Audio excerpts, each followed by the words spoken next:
Harper Audio presents Deconstructing Sammy by Matt Birkbeck, read by Peter J. Fernandez. Copyright 2008 by Matt Birkbeck. Production and abridgment copyright 2008 by HarperCollins Publishers.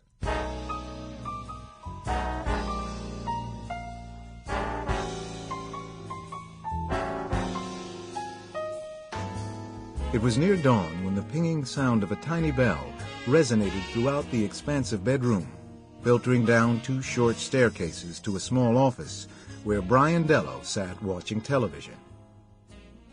The bell startled Brian, who was dozing following another all-night vigil.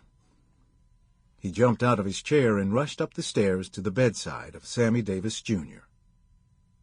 Racked with excruciating pain and pumped full of morphine, the great entertainer was mercifully near the end of a grueling 9-month battle with throat cancer.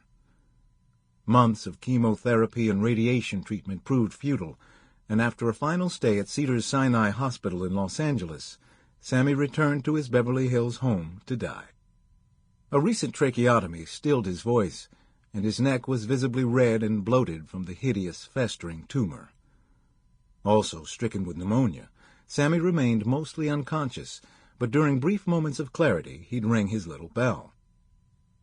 For Brian, who was Sammy's chief bodyguard and, more important, his close friend, the ringing bell often meant Sammy's legs were on fire. Or so Sammy thought. It was the cancer which spread throughout his body, and Brian gently rubbed coconut oil on legs that were now shriveled flesh on top of bone. The disease reduced Sammy, already small in stature, to a mere 60 pounds, and left him nearly unrecognizable. Close friends gasped upon first sight of him during teary-eyed visits. Outside, reporters maintained a 24-hour death vigil by the front gate of 1151 Summit Drive, television cameras at the ready once word filtered that Sammy had finally succumbed. On this final morning, with daylight approaching and the end near, Brian stood next to Sammy while a nurse watched from the foot of the bed. "You need something, boss," said Brian. The great entertainer was in cardiac arrest, and he weakly raised his arm and pointed his thumb downward, toward his chest, while slowly shaking his head from side to side. Brian knew what he was trying to say. "No, boss, you can't go. We've got to pack. We have a gig to play," said Brian. Sammy smiled, reached out and held Brian's hand tightly. He closed his eyes and took his final breaths. At 5:59 a.m., Sammy Davis, Jr. was gone. His wife, Altaviz, was awakened and brought to her husband's side, the ever-present scent of alcohol trailing behind. She held Sammy's hand, a million memories flashing all too quickly, moments in time that seemed so far away over a 20-year marriage. The visits to the Nixon White House, the goodwill trip to Vietnam, the hundreds of shows in London, New York, Las Vegas, and all points in between, and, of course, the never-ending parties.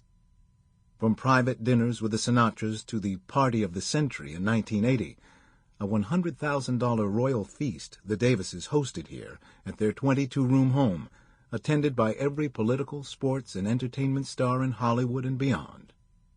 But those were the good times, and now it was all over. During the months prior to Sammy's death, his employees looted his home of memorabilia, jewelry, and artwork, while Altaviz quietly squirreled away money, property, and possessions.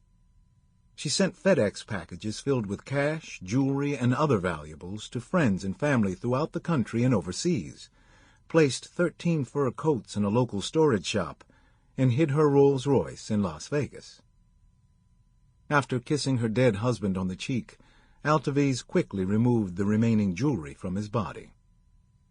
Before Sammy was buried, she took his glass eye. In October 2005, hundreds of people, many dressed in colorful clothing, slowly filled the vast auditorium at East Stroudsburg University to pay their last respects to Albert R. Murray, Sr. Affectionately known as the Judge, he died the week before following a short illness, and after a private burial, Sample complete. Ready to continue?